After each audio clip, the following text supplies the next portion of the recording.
part of the Press Play Podcast Network.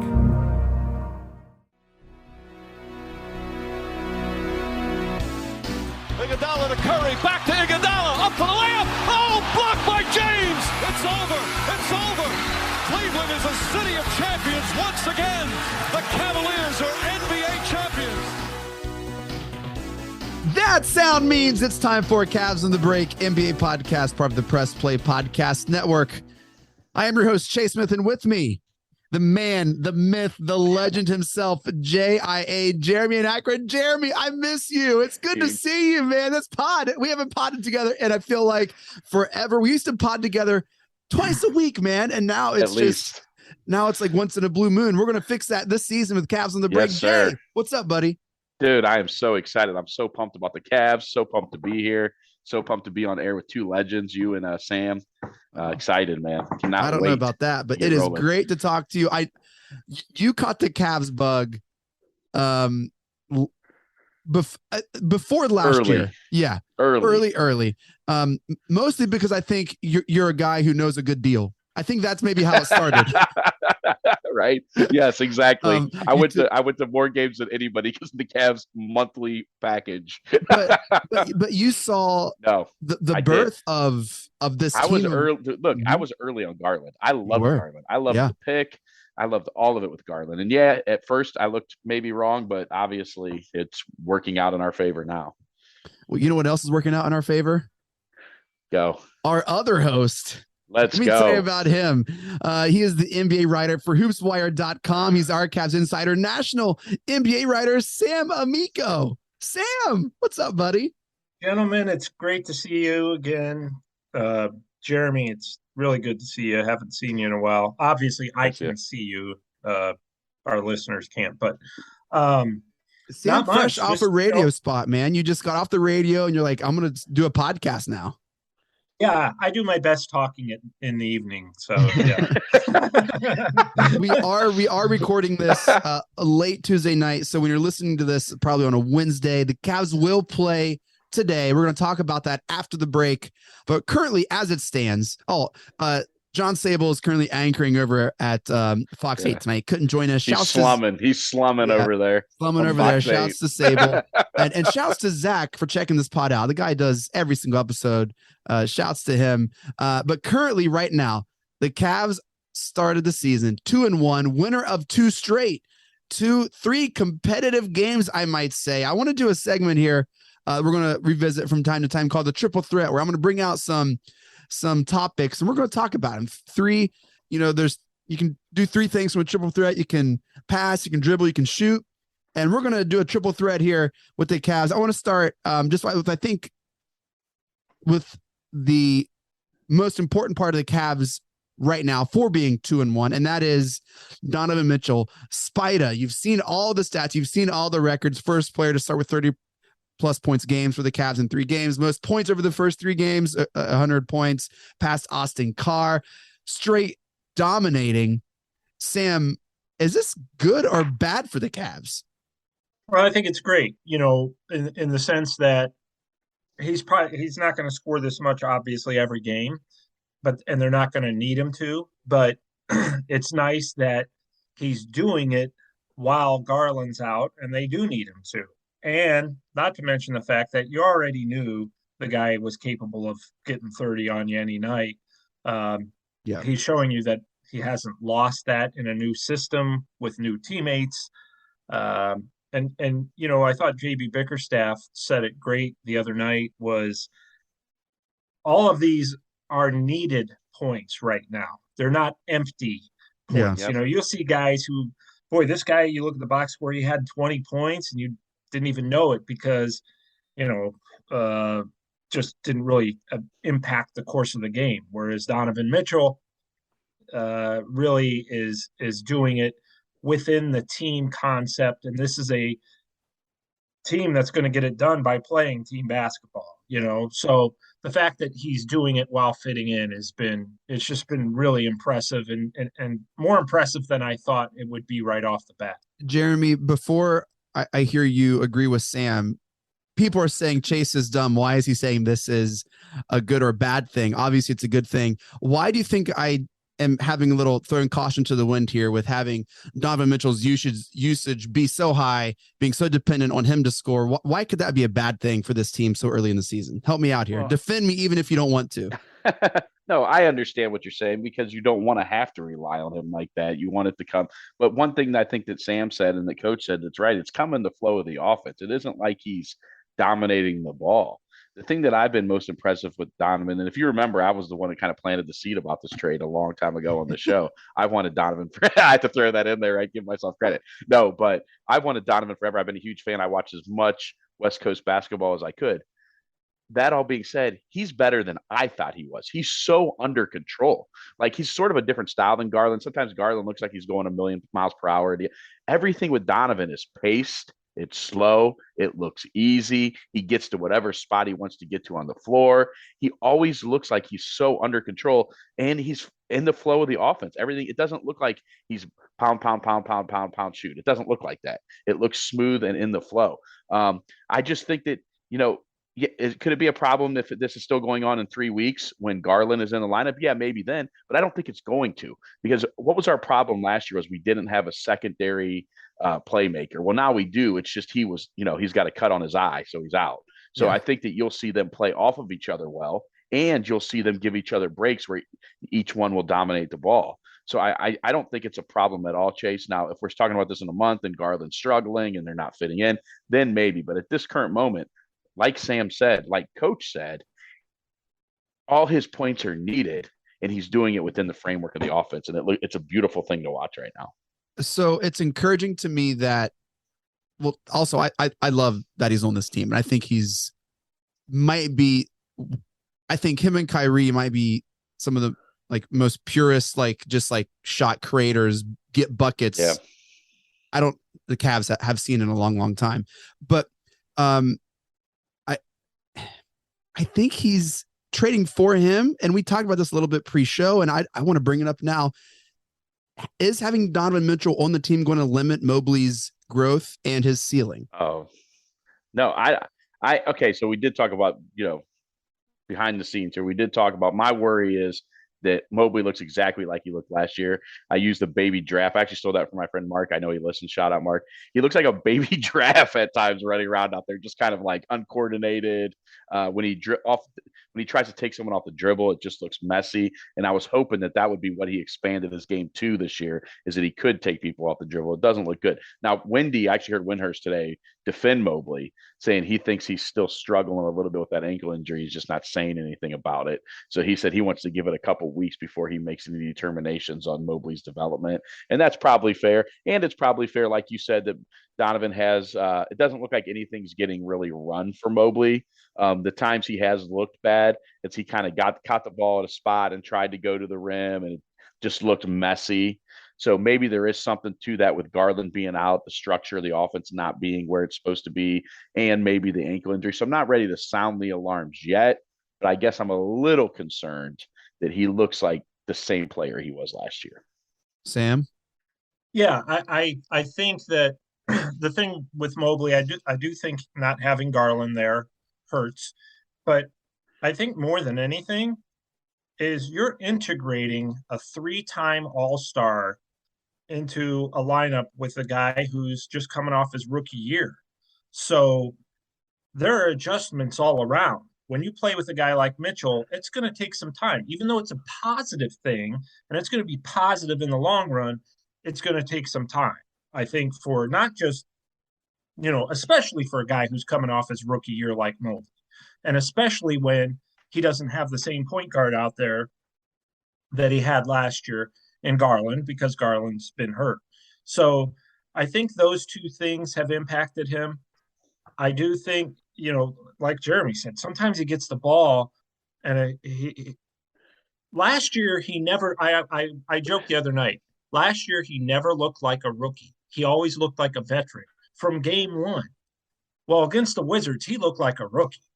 He was forcing things, wasn't really finishing on moves, couldn't handle the ball very well. He's been a little bit sloppy. Yes, there's a concern. Is this going to be a long-term thing? Has he leveled off? Is it just going to be a sophomore slump?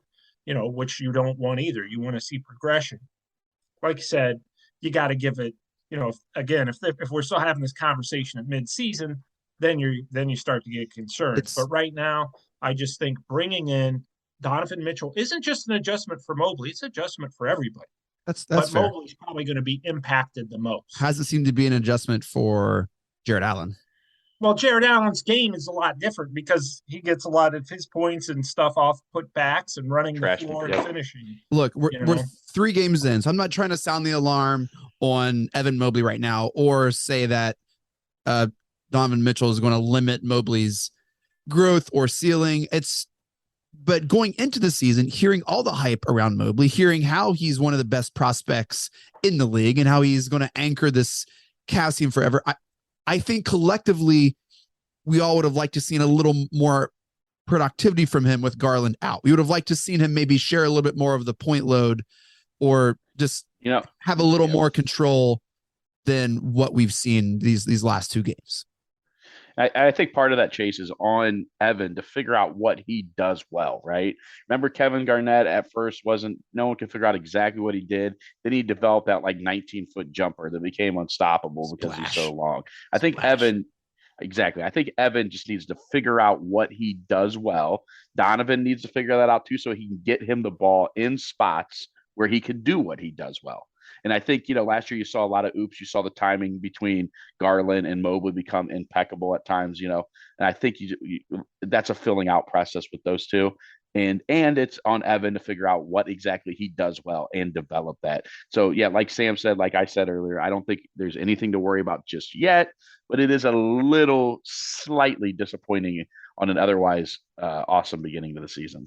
Yep. And when you have a player like Donovan Mitchell, like Spider, you're afforded the slow development of some players because he can just take control of a game for better or worse, whether it's turnovers or you create turnovers and just get buckets. And he, at the end of the day, it's about getting buckets, and Spida can score. It's pretty cool to watch, Sam. It's yeah, no, I mean, it's been, I knew that, and I think a lot of Cavs fans who had only seen him play a couple times a year with the Jazz knew he was good. I can remember a couple years ago when LeBron was still in Cleveland that he just lit up the Cavs in Utah, and I was like, boy, they can't stop that guy. Well, now we see there's a reason for that because he's pretty much unstoppable. Like Jeremy said, he gets to wherever he wants on the court, and he's got a great touch. So, and look, he's still adjusting too. I mean, he's in an entirely new situation. So I think that they've played well. They had a really good shot to win in Toronto without Garland. And Toronto's, we saw what kind of physical, scrappy, dirty, weirdly built team they are. They're all like 6'8". I think they said they had 8 guys who stand exactly 6'8" out of 12, 10 guys who play. So that was an adjustment. I just think they've really impressed me more than I thought they would. And then they went in Chicago and blew out the Bulls. I just think that they've impressed me more than I thought they were going to this early. Yes, there are a little bit of hiccups. There's a very, very slight concern with Mobley not totally dominating. But I think that they're better than I thought they would be. I just thought it would be a bigger adjustment. Jeremy, close us out here on Spider. So the thing that I think's been so impressive is, you hear he's a little undersized, but I think the fact that he's so strong, that makes up for the fact that he's 6'2" and not 6'5".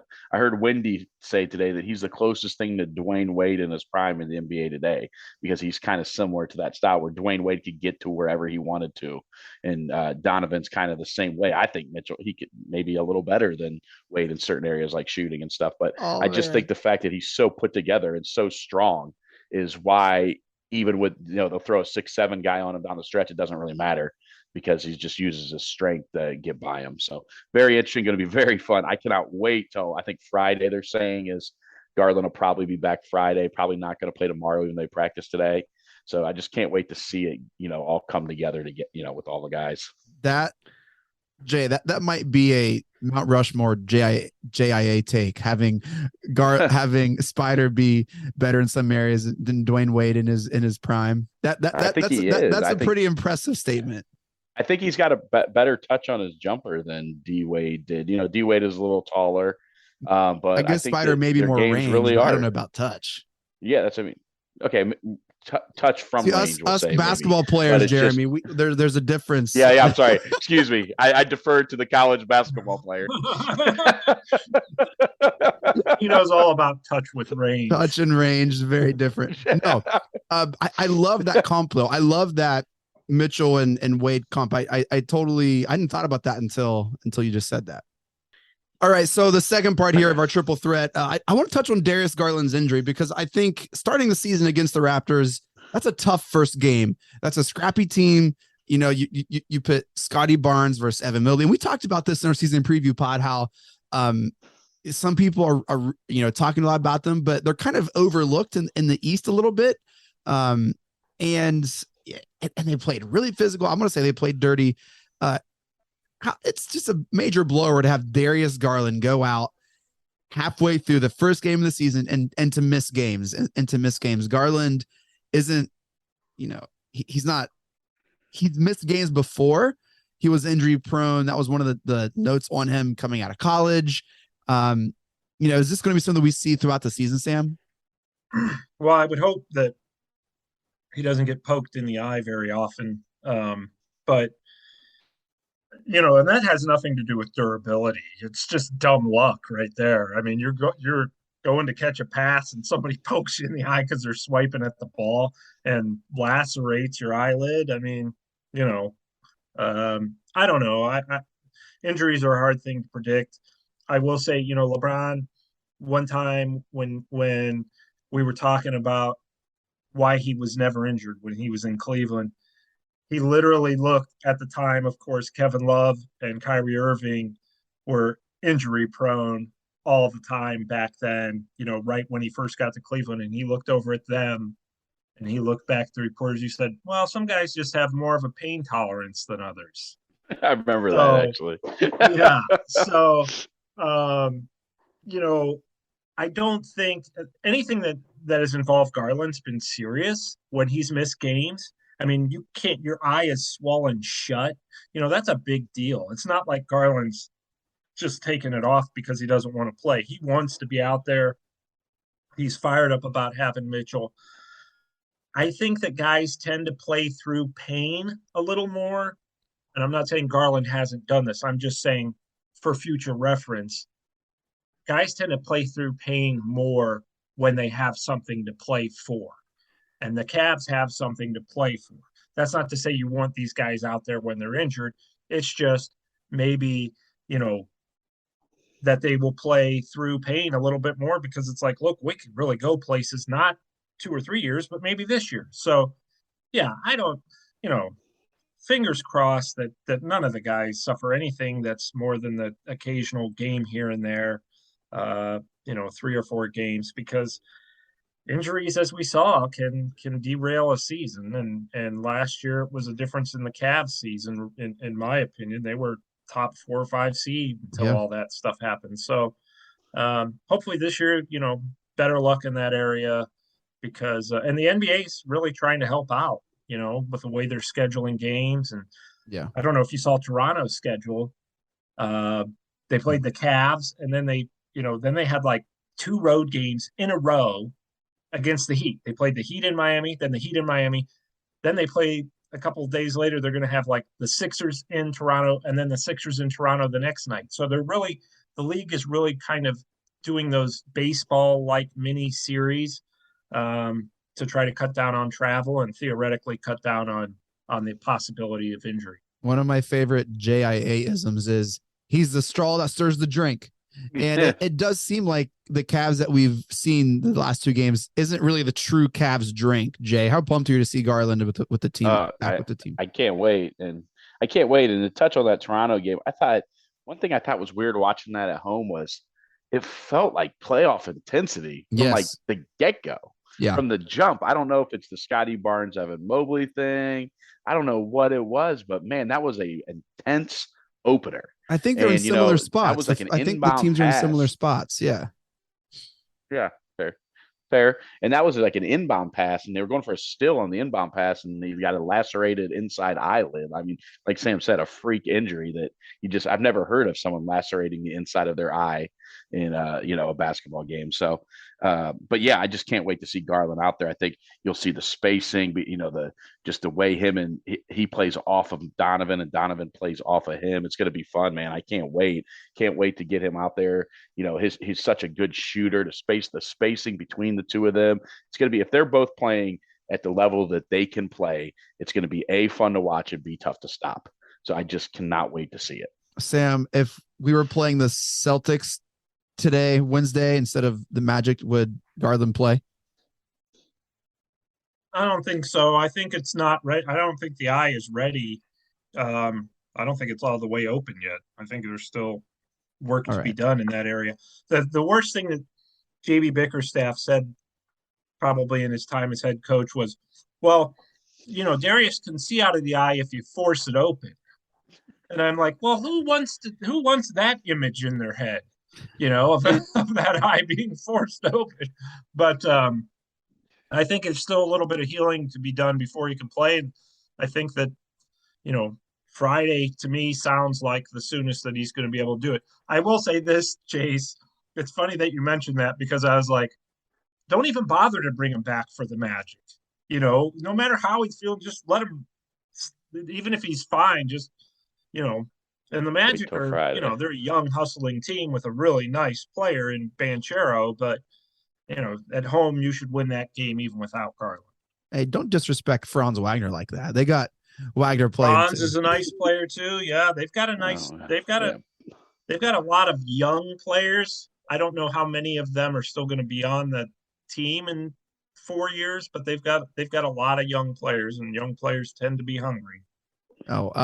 This final part of our triple threat here, I want to talk about the Cavs team defense, because it does seem, having Jarrett Allen back, that they have regained that defensive form. I saw a tweet today, and I want to read some of the stats that seem pretty impressive. The Cavs team defense are the third best in opponents' points per game. So they give up the third fewest.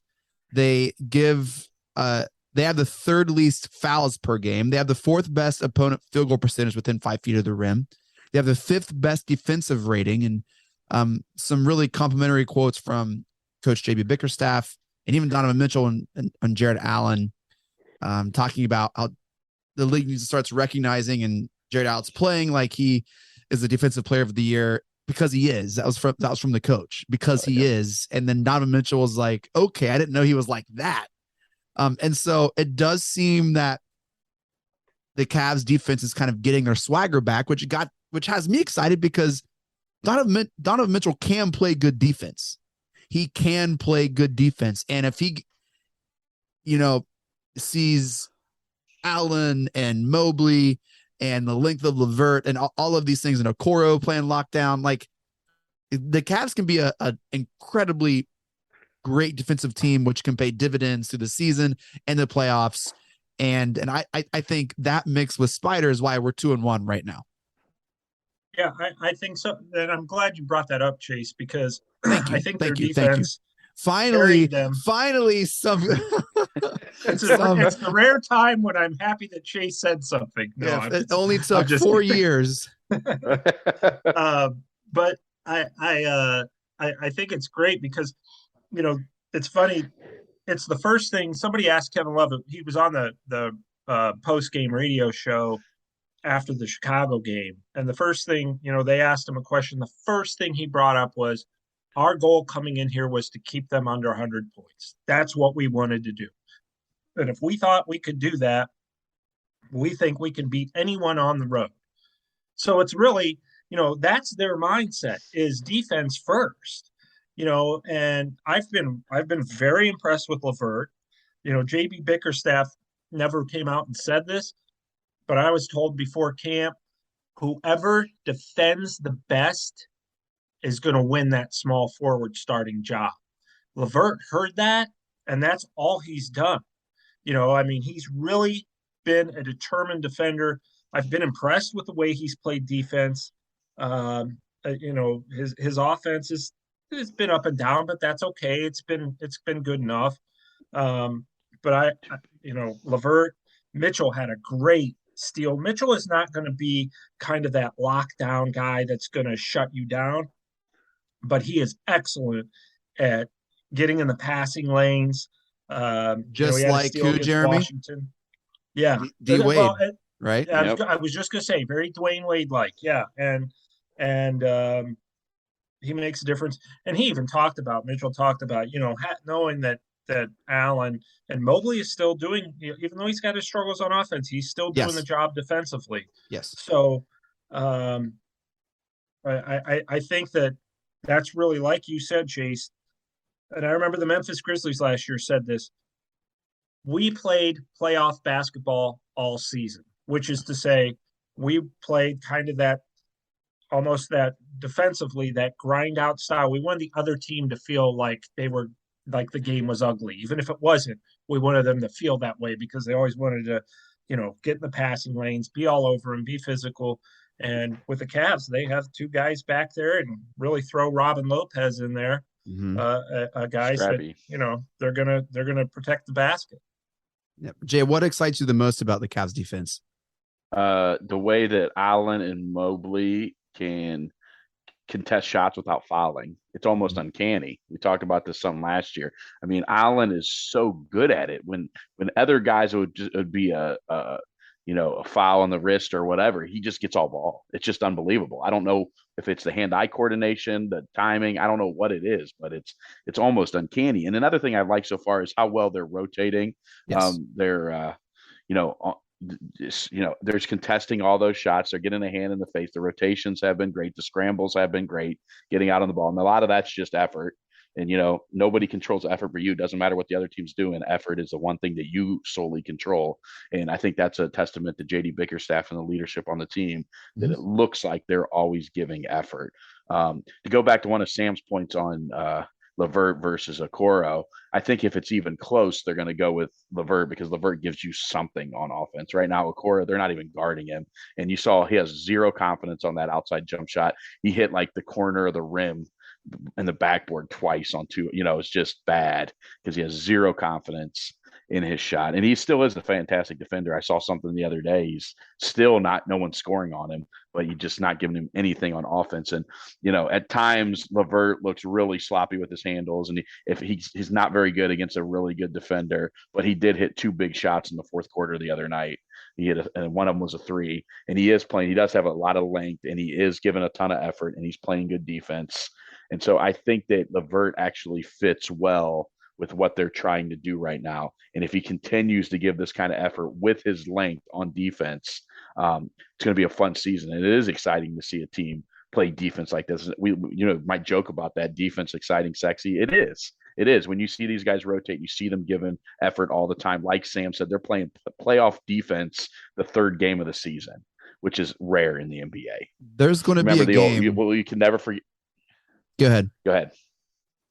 I was going to say, you remember the old Chris Bosh, coach is trying to work and we're trying to chill thing. You know what I mean? Because that's regular season basketball in the NBA, but not with the Cavs. They're playing playoff defense the first week of the season, and love to see it. There's going to be a game where Karis LeVert scores 15, 20 points in a quarter because he gets hot and he kind of takes over. I don't know what game it's going to be, but it's going to happen. And that's just what he gives you. And it's going to happen. Well, he buckets too. He's already. I'm going to tell you who it's going to be. Yeah, it's going to be one of those games though, against a team that doesn't play a lot of on the ball pressure. Because if you've noticed, Karis LeVert is better with teams that aren't pressuring the ball, because just for whatever, his handles are not great. So when you get some of in being at all the games, there's a marked difference between the way some teams on the West play defense and some teams on the East play defense. You go watch the Cavs play Philly, it's going to be a knockout, drag out, in your face, going under screens fight. You see some teams from the West come in, not as intense defense. And those are the kind of games where Karis LeVert looks really good offensively. And that's probably how, I was asking myself the other day, how did Karis average so many points with these poor handles? Well, because half your games are against teams that don't really care on defense. And the teams that don't really care on defense is where Karis can really, really take off. It's when you get into the grinded out games against someone in his face playing pressure defense on the ball that gives Karis some problems. He needs a game against the Lakers. Yeah, exactly. Yeah. What I love the about worst this team in the league right now. What I love about this defense is just how they play the pick and roll, right? And I think Allen and Mobley give him that flexibility on the pick and roll. I think that's what surprised Mitchell so much is the perimeter defense of Jared Allen, right? And what he can offer that way, his length and how deceivingly quick his feet are. I think he and Mobley both have excellent footwork. And I think when you see proper footwork, then okay, offense can come, and we've seen it. We saw a little bit flashes last year. So I think like the footwork, the quickness, all of that, rotations, how they play the pick and roll. I mean, you either get that or you don't, and we got it. Okay, so that's all very true.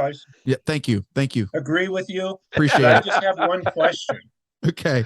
How have we gone this entire podcast without bringing up Chetty?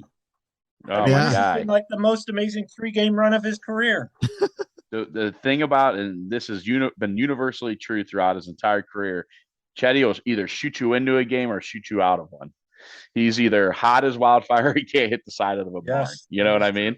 But if they can somehow, I remember last year, the Boston game, they're down 21. He comes in and scores all those points. All those Avalanches last year, a lot of those were him and Kevin Love just getting super hot because he's always been a streaky guy. If they can figure out a way to just get him a little bit consistent, he's going to be a heck of a player. Look, plays hard all the time. He's got a beautiful shot when he's on. He can get to the rim. He's got length. He's got everything it takes to be a good NBA player. It's just finding that consistency. And if they can somehow squeeze that, also in the past, it seems like, Sam, correct me if I'm wrong here, but it felt like he was in JD's doghouse quite a few times last year. Like he'd have a decent game and then you wouldn't see him for 2 or 3 games. Yeah, some of that was defensive related. But yeah, just some of it was just inconsistency all the way around. Yeah. So right. He needs they to can just find a way, though. Yeah. Look, I think he can find a way to get some consistency. He can be a legitimate rotational player, if not above average rotational player, for his career. Right. I think 15. I'm sorry. No, go ahead. I think 15, 20 minutes, I think, is his sweet spot.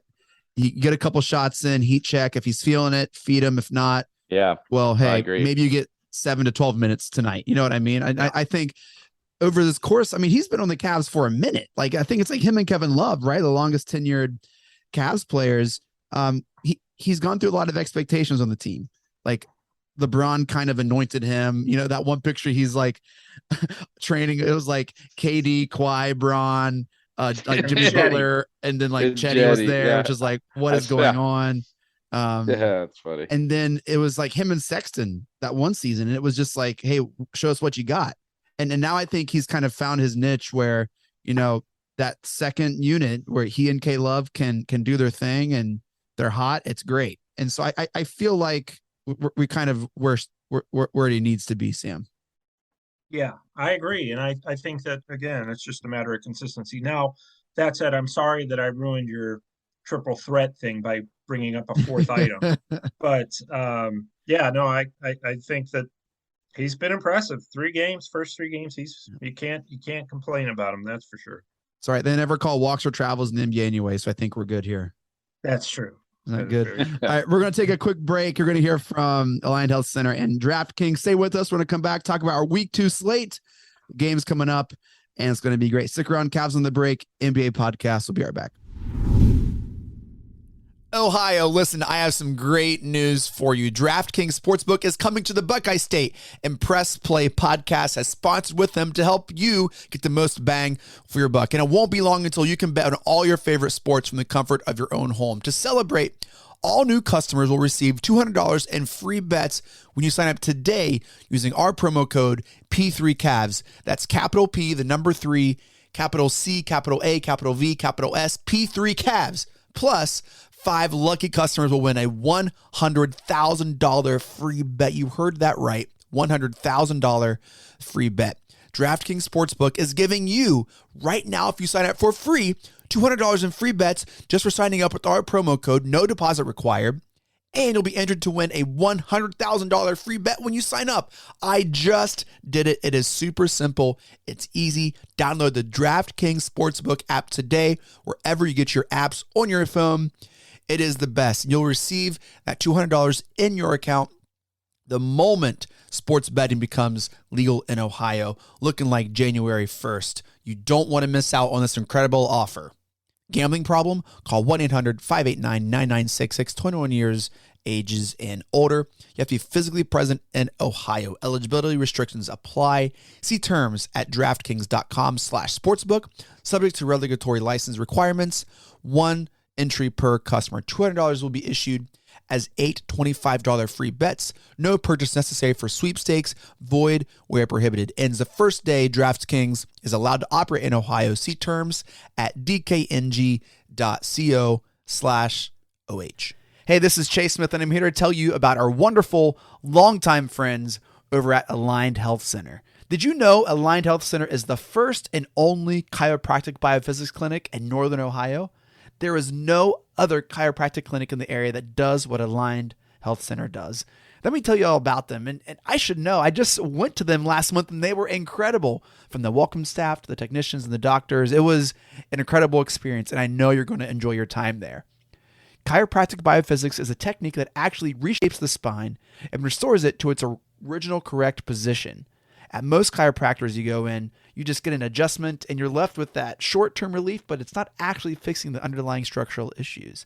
But at Aligned Health Center, they actually aim to correct the structural issues and provide long-term relief to their patients. I'm talking about back pain, neck pain, migraines, ADHD, digestive issues, sleep disturbance, whiplash, scoliosis, and knee pain. Yes, that's right. They can even help correct lifelong knee pain. And it gets better. They're opening a huge, brand new state-of-the-art facility in Westlake. It's going to look so nice. I saw the floor plans. It looks incredible. You're going to love it. And in addition to chiropractic biophysics, they also offer regenerative medicine, which is a way to help rebuild cartilage in various joints and help reduce pain in places like knees, shoulders, wrists, and even your lower back. You can check them out online at alignedhealthcenters.com. That's Aligned Health Centers with an S, alignedhealthcenters.com, or call at 440-385-7357. Again, that's 440-385-7357 to schedule your exam. We will put the website and the phone number in the show notes of this episode. Looking for new insights on the Cleveland sports scene with a unique side of Cleveland sports history? Then you found the perfect podcast. I'm John Sable. And I'm Scott Sable, and we're hosts of the Sable Brothers on the Baseline podcast, a podcast about Cleveland sports, but not your typical podcast about the land's sports teams. Join us as we embark on a journey of sharing a unique and historical side of Cleveland sports history with the help of some former Cleveland sports stars and other historical figures. All right here on the Sable Brothers on the Baseline podcast, part of the Press Play Podcast Network. What's up, everyone? I'm Holly Wetzel. And I'm Tyrus Powell. And we are your hosts of The Orange is Oranger, a Cleveland Browns podcast on the Press Play Podcast Network. We give you all the dog pound coverage that you'll need to get you through the regular season, hopeful postseason, and I'd say off-season, Tyrus, but is there really ever an off-season for this team? Thankfully for our podcast, Holly, there really never is when it comes to the Cleveland Browns. Don't miss our breakdown of each week's matchup, game recaps, and any and all news out of Berea to feed your Browns appetite.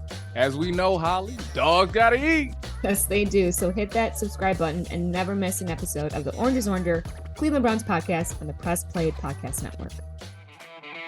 The R&R podcast going to be rocking and rolling with you because football season is underway. College, Ohio State, the Power Fives, the MAC, the Browns. Michael Regai, are you ready to rock and roll with some football? Kenny, I've been ready. This is our time of year. This is what R&R is all about. We're going to be with you every week. Kenny just said it, Browns, NFL, Ohio State centric. So you got to stay with us all fall and winter long here on R&R. That's right. The Regai and Rhoda podcast coming to you here on the Press Play Podcast Network. Subscribe now and don't miss a show.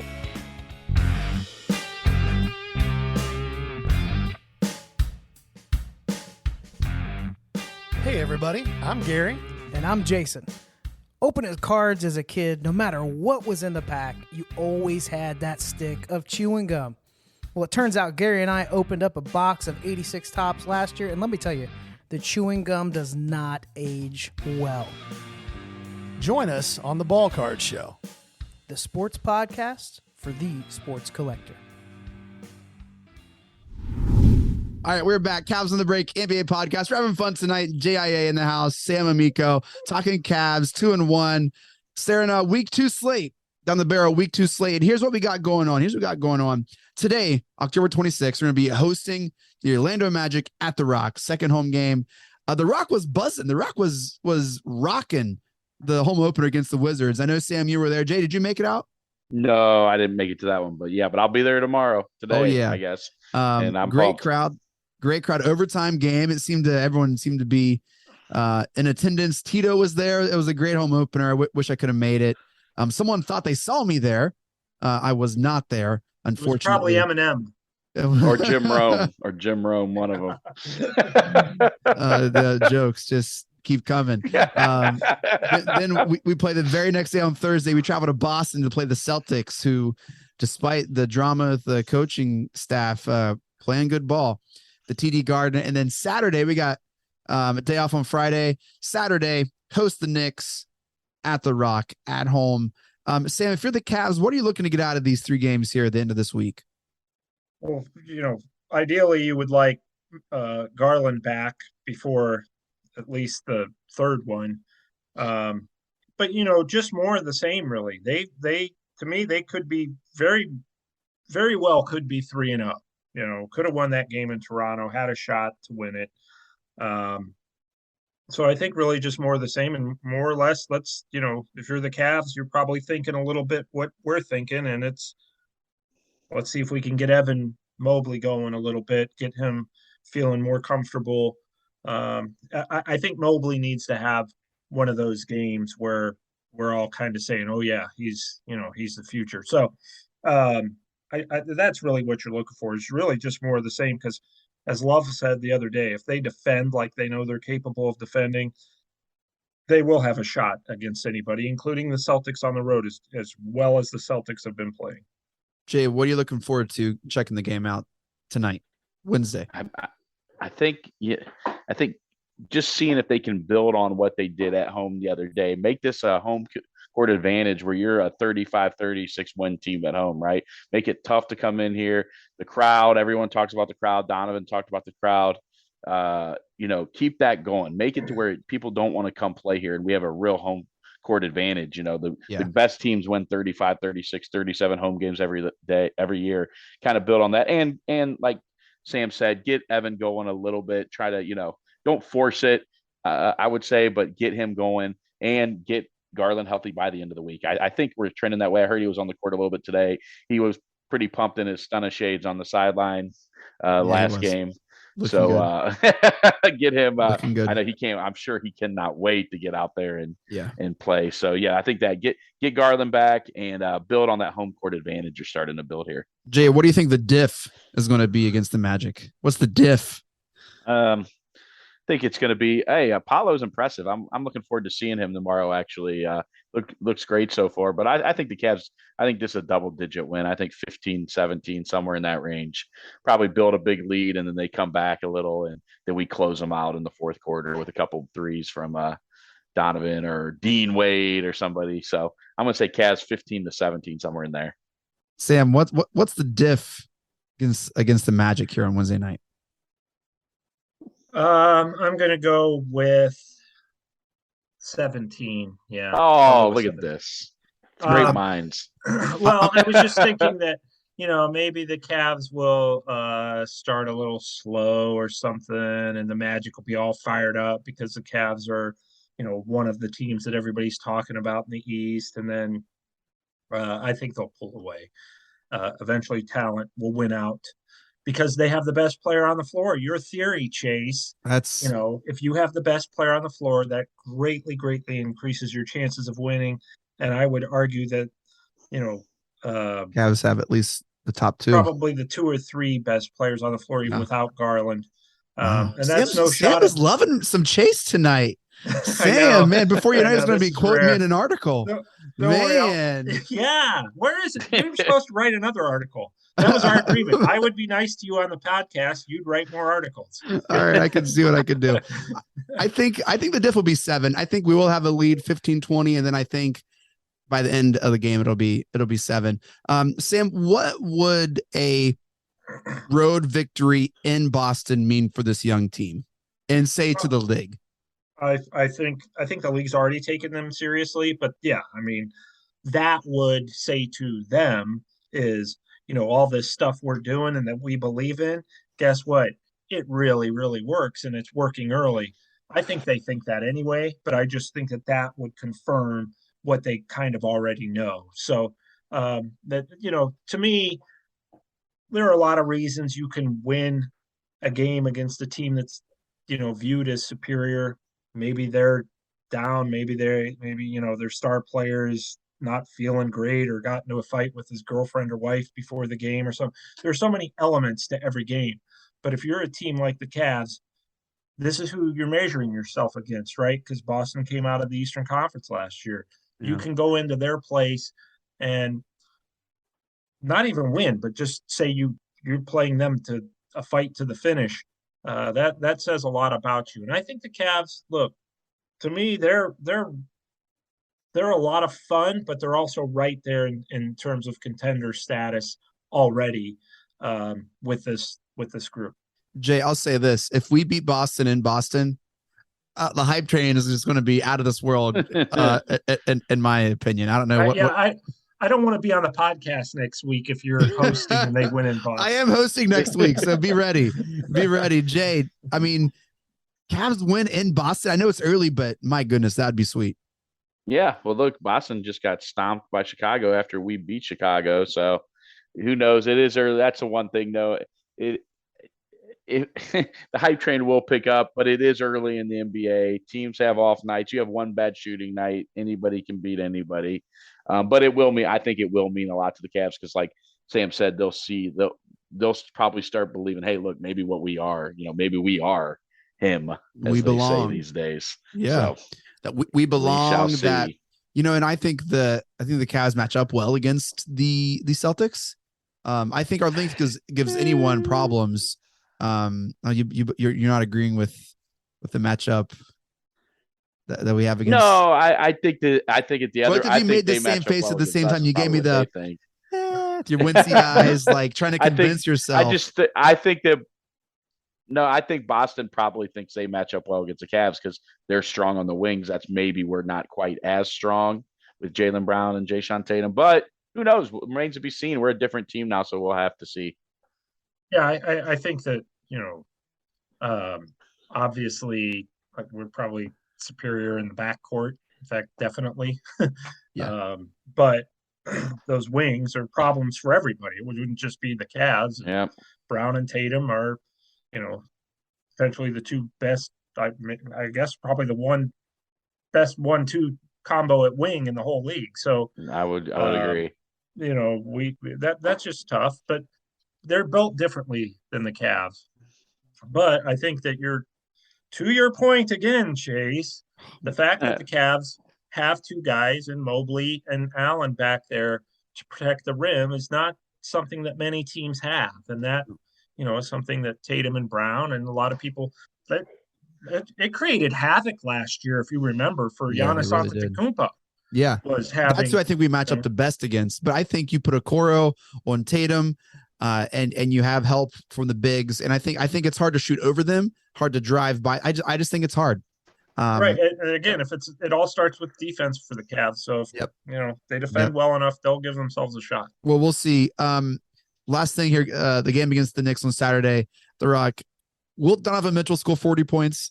I just have a feeling he's going to look at this game and just going to have a ton of fun. I think if we have a 2-game win streak going into the Knicks and the Cavs are playing loose and having fun, I can see the Cavs steamrolling the Knicks and Mitchell just torturing them just because it would be fun. And I would not be shocked if he drops 40 that game. Well, he certainly would like to.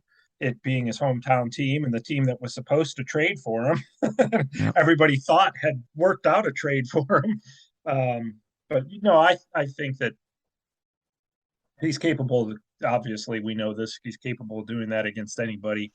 And certainly, again, as Jeremy said, as a team, the Cavs want to take care of home court advantage, especially against those teams that aren't expected to make the playoffs or are on the brink. Like obviously the Magic aren't, the Knicks are kind of hopeful maybe of a play-in.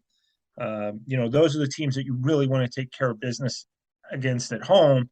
So that way, if you lose a game at home to somebody like the Warriors or the Bucks or, the 76ers, it's not that big of a deal. Yeah. I think you'll probably get a motivated Jalen Brunson in that game as well, because he's hearing some of this stuff as well. And I'm a huge Jalen Brunson fan. And, going into I heard a lot of people kind of laughing at that contract. I was like, hey, I think Jalen Brunson's a heck of a player, and he's been nothing short of spectacular so far this year. So I think that'll actually be an interesting matchup as well. So yeah, a lot of fun stuff to look forward to. Now I expect the Cavs to win that game, but it could be an interesting, fun night. Well, this has been always an interesting fun night when you're talking to Chase. I was just going to say this has been an interesting fun night. I was just going to say that because that does it for this episode of Cavs on the Break NBA podcast. Thank you all so much for downloading and listening. Shouts to the Press Play podcast network for making this possible. Make sure to follow us on Twitter at Cavs on the Break. We always follow back. Shouts to DrafKings Sportsbook. Download the app, sign up with promo code P3Cavs to receive $200 when gambling becomes legal in Ohio in January. Federal restrictions apply. Shouts to our other sponsor, Aligned Health Center, our good friends at Aligned Health Center. Love those people. If you have neck pain, back pain, shoulder pain, knee pain, go check them out at AlignedHealthCenters.com. Jeremy, do you know I went to check them out over the summer? I lost you, dude. I didn't hear you. That's okay. I'll do this. Jeremy, did you know I went to check them out over the summer? No, I didn't know that. I'm sorry. No, they were fantastic. They took care of me. I got to talk to your boy. I got to meet the whole crew. It was awesome. Dr. Big Rig. Check them out. Aligned Health Centers. Follow Sam on Twitter at Amico Hoops. Catch all of his works and writings at hoopswire.com at Wire Hoops. Follow Jeremy on Twitter. That's right. Jeremy on Twitter at Jeremy in Akron, the OG. He's back. How have you enjoyed being back on Twitter, Jay? Actually, I love it because it's just been great. It's been great. I had no issues. Been fun, man. I love being back, actually. Good. Sam, I have a question. I hopefully have an answer. You do, and I feel like we're on the same wavelength. Sam, who wins the Junkyard Dog Award for this episode? I got to go with Jeremy. Jeremy returned. Oh, what? You want it? Yeah, I thought I had it in the bag.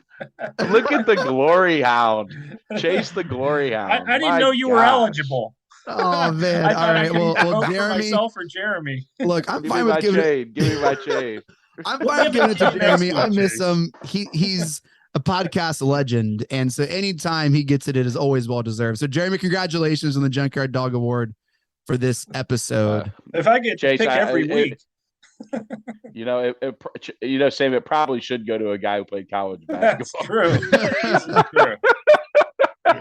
Sam, final thoughts. I think what the Cavs have done so far is just built off last season, and Donovan Mitchell really is everything that Cavs fans had hoped and more. Yeah, it's been great. All right. Well, Mike Breen, take us out. Congratulations, Cleveland. Your decades-long wait is finally over. The Cavaliers are NBA champions.